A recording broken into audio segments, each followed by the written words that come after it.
on the Moon. The Berenstein Bears by Stan and Jan Berenstein. On the night before the bears' big day, they look at the moon far, far away.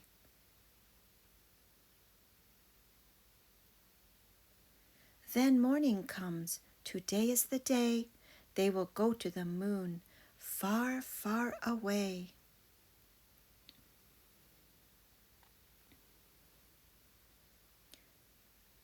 The crowd counts down, the rockets blast. They wave goodbye. They are off at last. Two little bears and one little pup. They are off to the moon, going up, up, up.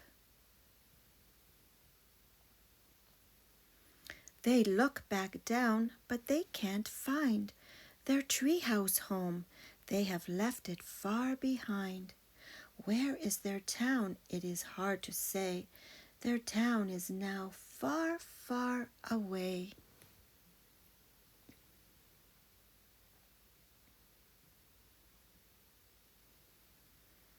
Now their feet no longer touch the ground. They are out in space. They float around. Two floating bears and their floating hound.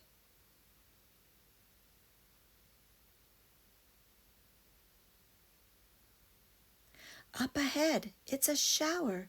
It's a meteor shower. They will have to go through. Turn on more power. Will they get to the moon? They will. They must. Their slogan is, to the moon or bust.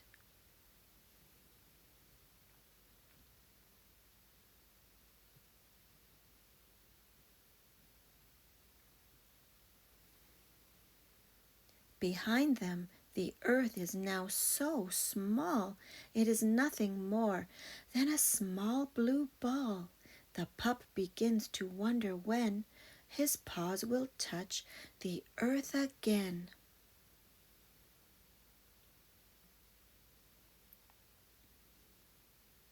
Then up ahead, it's there, the moon. Buckle up tight, we are landing soon.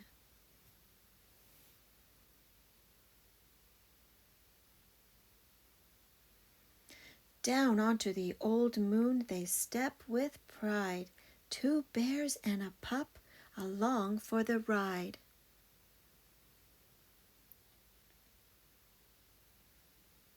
Now the bears have many things to do, but first they look around.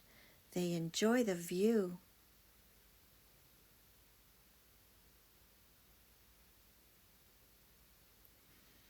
Then they fly their flag.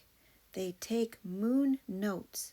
They collect moon rocks in their moon rock totes.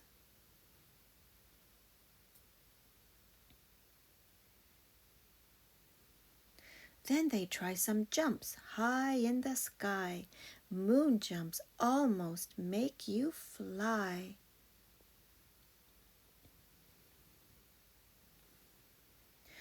Now it's time to get behind the wheel and explore the moon in their moonmobile.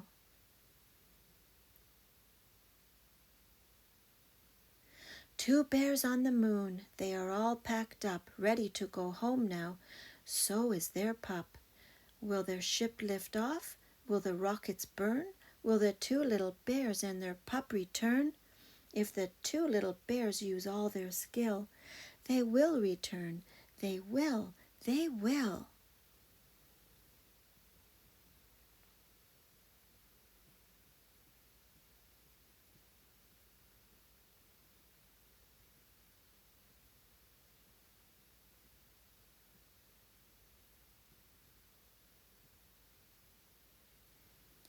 Two bears and their pup in their rocket ship on their way back home, on their back to Earth trip.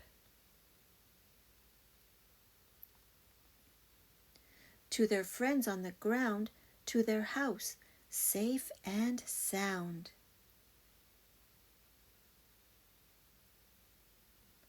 Safe back on Earth, they step out of their ship. Wow, say the bears, that was quite a trip.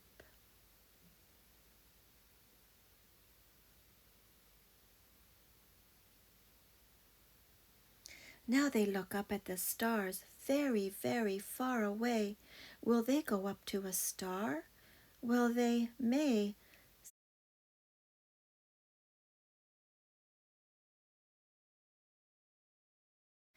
Where has the moon gone? By Hiroyuki Arai. Two little mice love to look at the moon. One morning they wonder where the moon goes during the day, so they decide to search for it. Choo-Choo and Chi-Chi are two good friends. They like to walk together under the inky night sky. No matter where they went, the moon followed them. The moon really likes us, they said to each other. One day they began to wonder where the moon goes during the daytime. Let's go find it, said Choo-Choo. Do you think the moon is up in that tree? Asked Chi-Chi. Let's climb up and take a look, said Choo-Choo.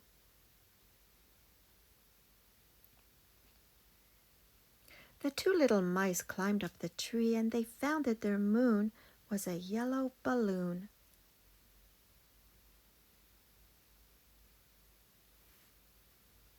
They looked into the window next to the tree. There was something yellow and round inside the house. Is that the moon? They scampered along a branch and scrambled up to the window.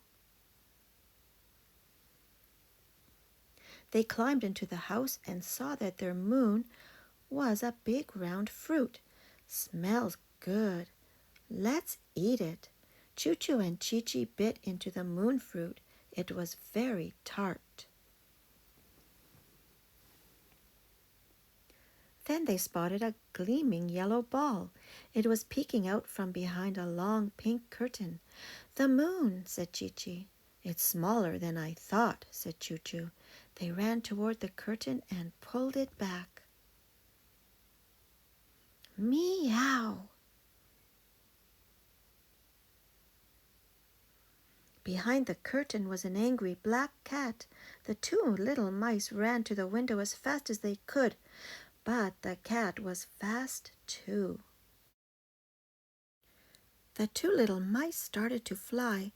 Look at the sky, cried Choo-Choo. The moon hung brightly above them. Moon, where have you been? Oh, it's so good to see you again.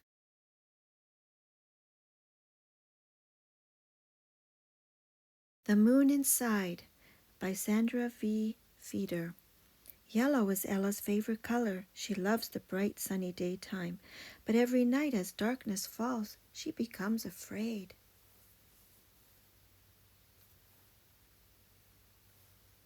Every night, when the dark entered the house, traveling slowly down the walls and over the floors, Ella grew afraid. She would take her mother's hand and lead her from room to room. In each room, Ella turned on lights to make the dark go away. One evening, when dusk was just beginning to settle over the house, Ella reached again for her mother's hand. The sun is leaving now, Ella said, looking out the window. Yes, said Mother, the sun belongs to the daytime. The sun makes me happy. Yellow is my favorite color, Ella said, but now it's almost nighttime again. Mother opened the door and stepped outside. Do you see anything in the night sky? She asked. The moon, Ella said, spotting it low on the horizon. She watched. Fireflies danced over the lawn. They're glowing, she said, pointing, like the moon. She listened. It's quiet, she said. She heard the crickets chirp and the wind in the trees. Ella and her mother sat on the porch. They listened some more to the sounds of the night. I like it here, Ella said. Me too, said Mother.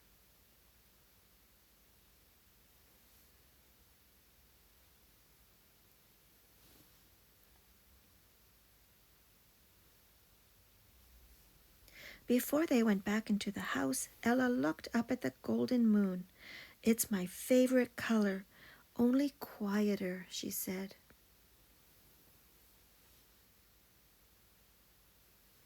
That night she turned on fewer lights in the house. She wanted to make sure she could see the moon in the night sky.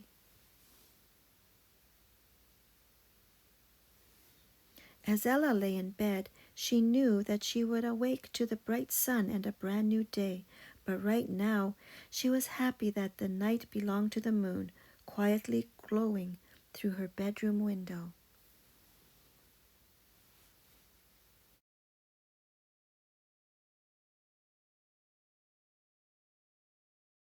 Happy Birthday Moon by Frank Asch.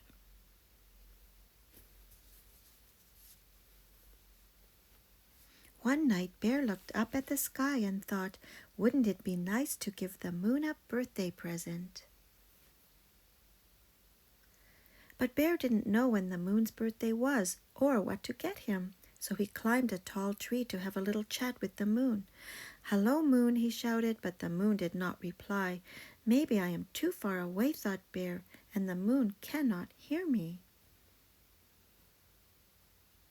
So Bear paddled across the river and hiked through the forest into the mountains. Now I am much closer to the moon, thought Bear, and again he shouted, hello. This time his own voice echoed off one of the other mountains. Hello. Bear got very excited. Oh boy, he thought, I'm talking to the moon. Tell me, asked Bear, when is your birthday? Tell me, when is your birthday? Replied the moon. Well, it just so happens that my birthday is tomorrow, said Bear. Well, it just so happens that my birthday is tomorrow, said the moon. What do you want for your birthday? Asked Bear. What do you want for your birthday? Asked the moon. Bear thought for a moment, then he replied, I would like a hat. I would like a hat, said the moon. Oh, goody, thought Bear. Now I know what to get the moon for his birthday.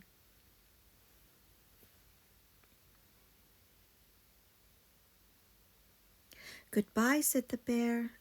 Goodbye, said the moon. When Bear got home, he dumped all the money out of his piggy bank. And then he went downtown and bought the moon a beautiful hat. That night he put the hat up in a tree where the moon could find it. Then he waited and watched while the moon slowly crept up through the branches and tried on the hat. Hooray, yelled Bear. It fits just right. During the night while Bear slept, the hat fell out of the tree. In the morning, Bear found the hat on his doorstep. So the moon got me a hat too, exclaimed Bear. He tried it on, and it fit perfectly. But just then, the wind blew Bear's hat off his head. He chased after it. But it got away. That night, Bear paddled across the river and hiked through the forest to talk with the moon. For a long time the moon would not speak to him, so Bear spoke first. Hello, he shouted. Hello, replied the moon. I lost the beautiful hat you gave me, said Bear. I lost the beautiful hat you gave me, said the moon. That's okay, I still love you, said Bear. That's okay, I still love you, said the moon.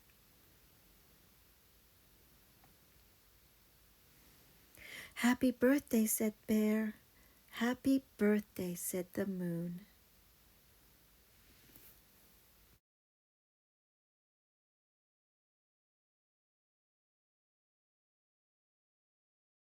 Bringing Down the Moon by Jonathan Emmett.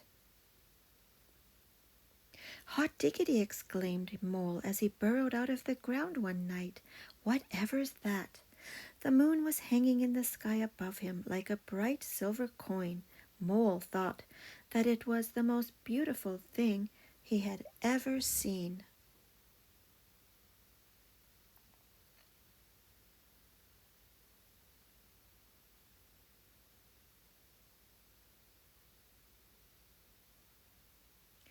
Whatever it is, I must have it, Mole said to himself.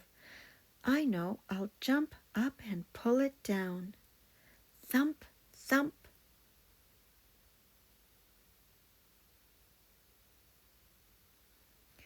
Thumpity bump. Mole was so busy jumping he didn't think about the noise he was making, and he woke up Rabbit in her burrow. Mole, said Rabbit, what on earth do you think you're doing? Hello, Rabbit, said Mole. I'm trying to pull down that shiny thing. You mean the moon? Asked Rabbit. So that's what it's called, said Mole. You'll never do that, said Rabbit. It's not as close as it looks.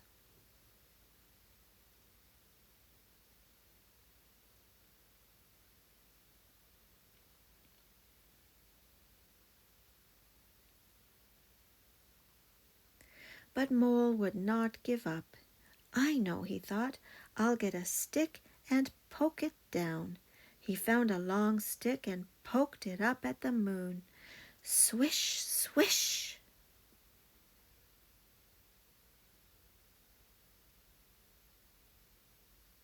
Swishety swish. Mole was so busy poking that he tripped over Hedgehog in his bed of leaves.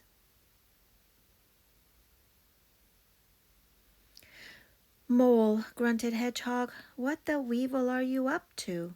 Hello, Hedgehog, said Mole. I'm trying to poke down the moon. You'll never do that, said Hedgehog. It's not as close as it looks.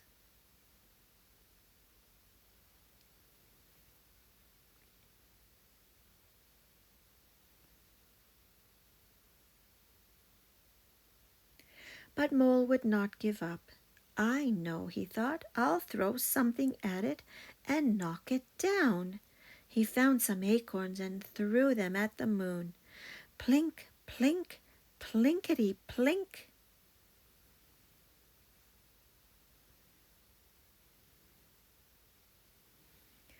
Ouch, said Squirrel. Mole, have you gone nuts? Hello, Squirrel, said Mole. I'm trying to knock down the moon. You'll never do that, said Squirrel. It's not as close as it looks.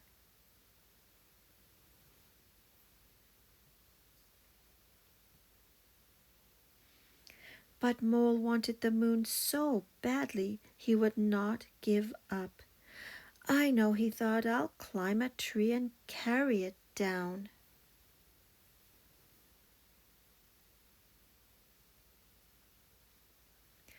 Mole had never climbed a tree before. It was hard work, and he was scared to be so far from the ground. But he kept on going until he saw the moon resting in the leaves above him. Mole stretched out his paws, but just when he thought he had the moon, he slipped. Oh, eek, ouch, ooh!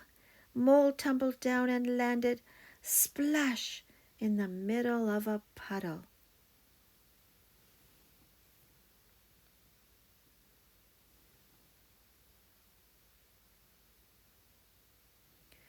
Hot diggity drat, thought Mole. I almost had it that time. Then he noticed something floating in the puddle beside him. It was pale and wrinkled, but Mole recognized it at once.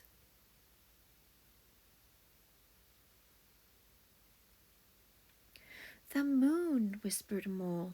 It must have fallen down with me. He reached out to pick up the moon, but as soon as he touched it, it broke into pieces and vanished.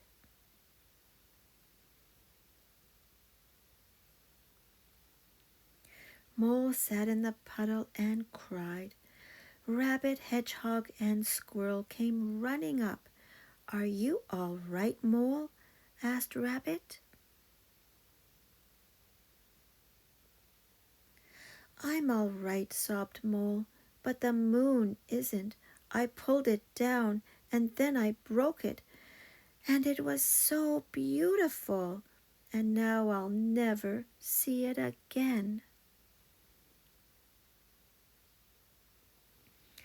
"Oh, Mole," said Rabbit, "you couldn't have pulled down the moon, and you couldn't have broken it," said Hedgehog. "And you'll certainly see it again," said Squirrel. "Look!" High up in the sky above them, the moon was coming out from behind a cloud. "Oh," whispered Mole, "and it's just as beautiful as ever."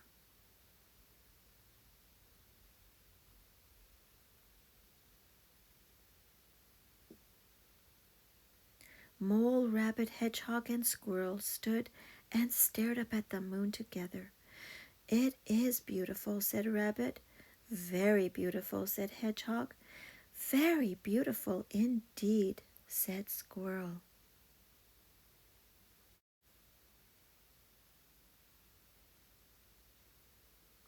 "Yes," said Mole, "but it's not as close as it looks."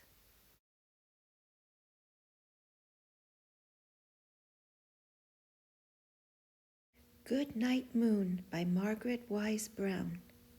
In the great green room there was a telephone and a red balloon and a picture of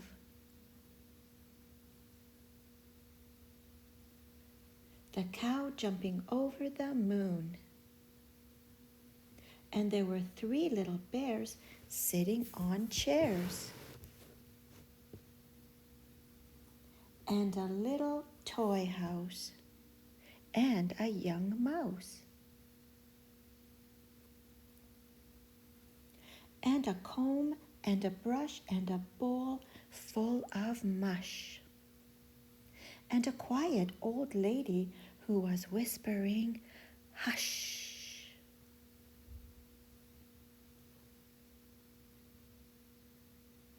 "Good night, moon." "Good night, cow jumping over the moon." "Good night, bears." "Good night, chairs." "Good night, light and the red balloon." "Good night, kittens." "Good night, mittens." "Good night, clocks and good night, socks." "Good night, little house." And good night, mouse. "Good night, comb and good night, brush." "Good night, nobody." "Good night, mush." And good night to the old lady whispering, "Hush." "Good night, stars." "Good night, air." "Good night, noises everywhere."